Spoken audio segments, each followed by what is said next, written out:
Hello दोस्तों, मैं self Lalit Kumar और welcome on my YouTube channel. आज इस वीडियो लेक्चर में बात करने वाले हैं कि जो इंटरपर्सनल रिलेशनशिप होता है उसके कितने टाइप्स होते हैं और क्या उसके अंदर बैरियर्स हैं।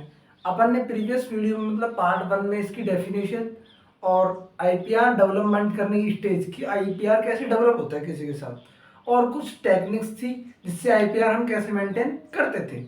अब इस लेक्चर में देखने वाले हैं कि आईपीआर के टाइप्स और उसके अंदर क्या क्या बैरियर्स हो सकते हैं। तो आइए देखते हैं।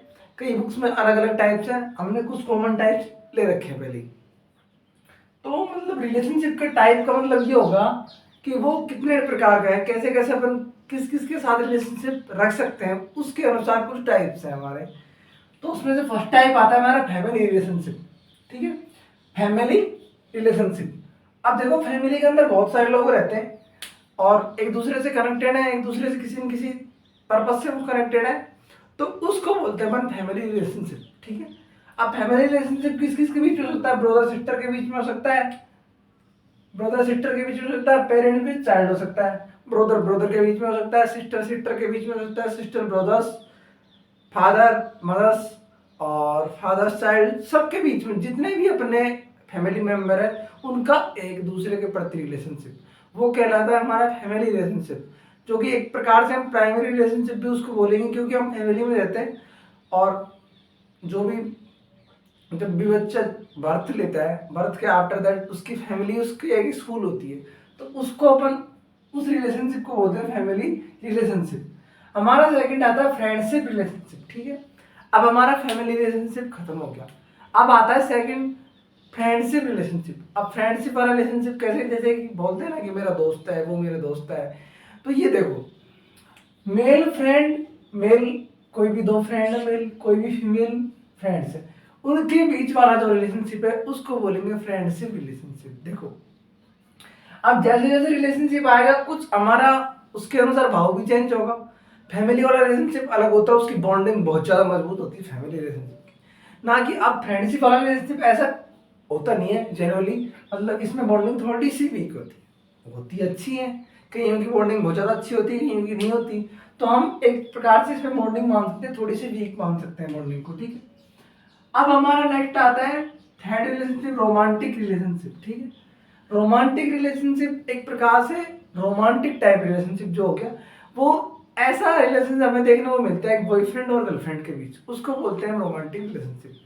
अब ये फैमिली और फ्रेंडशिप वाला रिलेशनशिप अलग है, बिल्कुल अलग है उनसे। फैमिली वाला बहुत स्ट्रॉन्ग होता है और फैमिली वाला में ऐसा कोई भी होता नहीं है, रोमांटिक चीजें होती नहीं है। फ्रेंडशिप वाले रिलेशनशिप में अपन कोई मेल फ्रेंड है कोई फीमेल फ्रेंड है, तो वो एक फैमिली से थोड़ा अलग हो गया। ठीक है, अब हमारा नेक्स्ट आता है रोमांटिक रिलेशनशिप। रोमांटिक रिलेशनशिप का एग्जांपल है, बेटर एग्जांपल, बॉयफ्रेंड और गर्लफ्रेंड। ठीक है, अब हमारा नेक्स्ट आता है प्रोफेशनल रिलेशनशिप।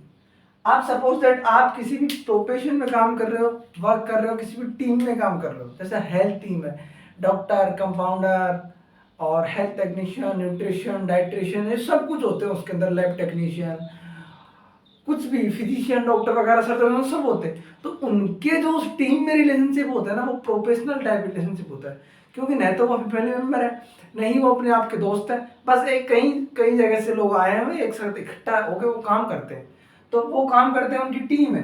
तो उस टीम के अंदर जो रिलेशनशिप होगा वो है, कौन सा रिलेशनशिप होगा?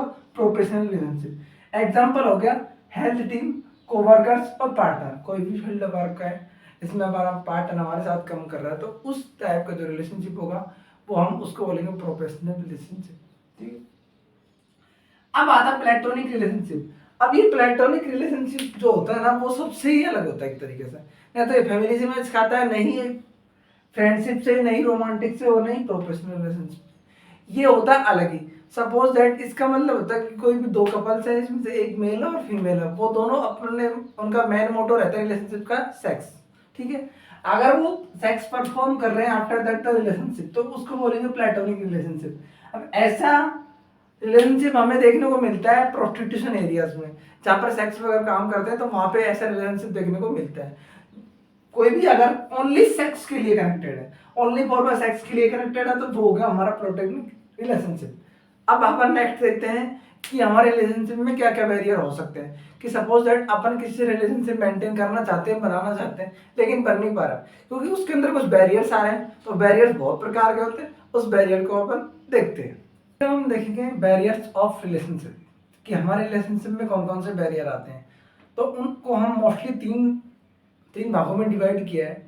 पहला है पर्सनल बैरियर, सेकंड है सिचुएशनल बैरियर, और थर्ड है socio cultural barrier. Personal barrier का मतलब हो गया कि पर्सनल तरीके से किसी बैरियर आ रहा है। सपोज इट अपने में ही कोई कमी है, ऐसी कोई कमी जो अपने में ही है ओनली, ठीक है। अपन ही किसी रिलेशनशिप मेंटेन नहीं कर पा रहे, चाहे वो वजह कोई भी हो, चाहे अपने में ही कोई वजह हो, तो उसको बोलेंगे पर्सनल बैरियर। नेक्स्ट आता है एनवायरमेंटल बैरियर। सपोज दैट ऐसी कोई सिचुएशन आया कि एनवायरमेंट ही खराब, आप किसी से मिलने गए हो या किसी से बात करना चाहते हो, लेकिन वहाँ की सिचुएशन खराब है, आपके पास टाइम कम है, वहाँ की सिचुएशन खराब है, कि एनवायरमेंट को दोष है। अपने आप में कोई कमी नहीं है आपके पास, अपन सही है, अपन पूरे रेडी है बात करने के लिए, लेकिन एनवायरमेंट में कोई कमी है, तो उसको बोलेंगे एनवायरमेंटल बैरियर। और हमारा नेक्स्ट आता है third socio cultural barrier. Socio cultural barrier के अंदर आगे कि सोसाइटी और कल्चर के अंदर कुछ बैरियर्स हैं, उनके अंदर वो डिफ्रेंशिएट है, तो अपन किसी से आईपीआर नहीं रख सकते। सपोज दैट कोई मराठी आदमी राजस्थानी आदमी से बातचीत करेगा, तो वो मराठी बोलेगा, तो राजस्थानी बोली जाएगी, तो दोनों की लैंग्वेज ही मैच नहीं खाएगी, तो वो रिलेशनशिप कैसे मेंटेन होगा, आप भी जानते नहीं होगा। सपोज दैट अपन दोस्ती भी करते हैं, तो अपन किससे करते हैं, अपने मूड वाले इंसान से, कि ये मेरे जैसा है, मेरे जैसे इसका स्टेटस है, मेरे जैसे इसकी सोच है, तो उनकी दोस्ती हो जाती है। वो दोस्ती इसीलिए होती है, ये नहीं है कि रशियन की एक इंडियन से दोस्ती हो जाए, ऐसा नहीं होता है, क्योंकि लैंग्वेज डिफिकल्ट है, ठीक है। तो अपन देख लेते हैं पर्सनल बैरियर, ठीक है। पर्सनल बैरियर के अंदर आ जाता है हमारा जो हम पर्सनली ट्रीट करते हैं, ठीक है। उसमें आता है फर्स्ट जेंडर, ठीक है। सपोज जेंडर एक मेल है, वो जल्दी मेल से दोस्ती कर लेता है, ठीक है। कोई बॉयज है जो जल्दी अपने बॉयज फ्रेंड से दोस्ती कर लेता है, उसको एक फीमेल फ्रेंड से दोस्ती करने के अंदर उसको टाइम लगता है, तो वो एक जेंडर के अंदर आ जाता है, कि जेंडर एक तरीके से पर्सनल बैरियर के अंदर ले सकते हैं अपन, ठीक है। मेल मेल स्टार मेल को कोऑपरेट करता है, फीमेल स्टार फीमेल को कोऑपरेट करती है, तो वो आ गया। Lake of trust and honesty. Suppose that आप किसी से बात करना चाहते हो, आपने किसी से बात की, आप रिलेशनशिप मेंटेन करना चाहते हो, उसको अपने ऊपर ट्रस्ट नहीं है, ऑनेस्ट नहीं है, तो रिलेशनशिप कैसे मेंटेन होगा। तो अपने आप में एक कमी है कि आप उसे ट्रस्ट जिताओ, पहले विश्वास उसे जिताओ, ठीक है। ये हो गया। नेक्स्ट आता है लेक ऑफ रिस्पेक्ट। आप किसी से बात कर रहे हो, आप किसी से बात करना चाहते हो, आप उसकी रिस्पेक्ट ही नहीं करते, जब सामने वाला आपकी रिस्पेक्ट नहीं करता, तो अपन उससे बात नहीं करेंगे, आप रिलेशनशिप कैसे मेंटेन होगा। तो एक रिस्पेक्ट भी जरूरी होती है रिलेशनशिप मेंटेन कराने के लिए। Feeling of insecurity. आप किसी से बात करो, सपोज दैट ऐसा ज्यादातर देखा जाता है गर्ल्स के अंदर, कि आप जब से गर्ल से बात करते हो, तो उनको क्या होती है, feeling of insecurity, insecure feel करती है वो अपने आप को, तो वो एक तरीके से सच्ची बात नहीं बोल पाती या ऐसा बात नहीं कर सकती, ठीक है। वो एक रहती है कि फीलिंग ऑफ एंजाइटी रहती है, एंजाइटी इस टाइम पे रहती है, क्योंकि इनसिक्योरिटी की फीलिंग आती है उस टाइम, फीलिंग ऑफ इनसिक्योरिटी, वो अपने आप को सिक्योर फील नहीं कर रहा, सामने वाला तो अपने से बात नहीं करेगा, वो तो आईपीआर मेंटेन नहीं होगा। Fear of rejection. Fear of rejection होता है, रिजेक्शन का मतलब होता है निकारना, मतलब एक तरीके से मना कर देना। सपोज दैट आप किसी से बात करना चाहते हो, आपने बात स्टार्ट की, सामने आपको डर रहता है कि यार कहीं मना ना कर दे मेरे से बात करने वाला, कि सामने वाला मुझसे मना ना कर दे, तो इस कारण कभी कभी तो अपन बात कह ही नहीं पाते अपनी, तो वो एक फियर ऑफ रिजेक्शन भी रहता है। Psychiatric personality problem.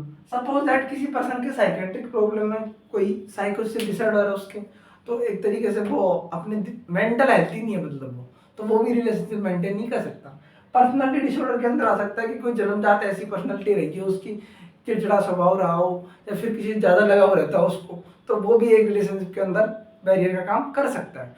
तो अपन ने देख लिया कोई जेंडर हो गया हमारा, trust, lake of trust and honesty हो गया, लेक ऑफ रिस्पेक्ट हो गया, फीलिंग ऑफ इनसिक्योरिटी हो गया, फियर ऑफ रिजेक्शन हो गया, और साइकेट्रिक और पर्सनैलिटी प्रॉब्लम, ये आती है हमारी पर्सनल बैरियर के अंदर। अब आ जाता है हमारा एनवायरमेंटल बैरियर, जो एनवायरमेंट के हिसाब से चलता है, या फिर इसको हम बोलेंगे situational barrier, sorry situational barrier, ठीक है। सपोज दैट आपके पास सिचुएशन कैसी है, अपन सिचुएशन को देते हैं, ठीक है। इसके अंदर आगे इसको एक तरीके से एनवायरमेंटल बैरियर भी बोल सकते हैं। लेक ऑफ टाइम, आपके पास टाइम भी सफिशिएंट नहीं है किसी से बात करने के लिए। सिचुएशन ऐसी है कि आपके पास टाइम सफिशिएंट नहीं है किसी से बात करने के लिए, तो वो एक आ जाएगा सिचुएशनल बैरियर के अंदर। फिर हमारा इसी के अंदर नेक्स्ट आता है environmental barrier, environmental situation. Suppose environment की कोई ऐसी सिचुएशन रही हो जिससे हमने बात नहीं कर पाई हो, सपोज दैट कोई ज़्यादा हॉट एनवायरनमेंट है, ज़्यादा कोल्ड एनवायरनमेंट है, तो ये सब कुछ, कोई बैड ऑर्डर वहाँ प्रेजेंट है, ठीक है, कोई नॉइस एक्स्ट्रा वॉइस वहाँ पे प्रेजेंट है, नॉइस ज़्यादा आ रही है, तो अपन किसी से बात नहीं कर सकते, तो वहाँ एक आईपीआर बनाना एक थोड़ी सी मुश्किल काम हो जाता है, तो उसको हमने सिचुएशन वेरिएंट के अंदर रखा है। हमारा फर्स्ट और सेकंड क्लियर हो गया होगा। थर्ड है हमारा सोशियो कल्चरल बैरियर। अब सोशियो कल्चरल बैरियर का अंदर मतलब ये आता है कि आपकी सोसाइटी और कल्चर से रिलेटेड है ये, ठीक। सपोज दैट सब कल्चर की लैंग्वेज अलग अलग होती है, वहाँ का living pattern, stand living life style और स्टैंडर्ड ऑफ लिविंग अलग अलग होता है सबका, और वहाँ की लैंग्वेज अलग होती है, वहाँ की थिंकिंग अलग होती है।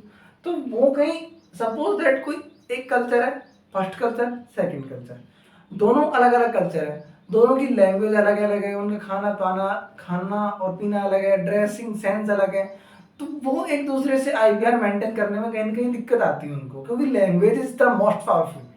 कि लैंग्वेज अगर समझ आ रही है तो अपन किसी से बात कर सकते हैं, अब लैंग्वेज ही जब समझ नहीं आ रही तो कैसे बात करेंगे। सपोज दैट एक अनपढ़ आदमी है, वो एक इंग्लिश बोलने वाले आदमी से बात करता है, तो वो इंग्लिश बोलने वाला और एक अनपढ़ आदमी, उनके बीच तो बन ही नहीं सकती कुछ, क्योंकि वो इंग्लिश बोलेगा वो समझ नहीं पाएगा, तो ऐसा कुछ होता है।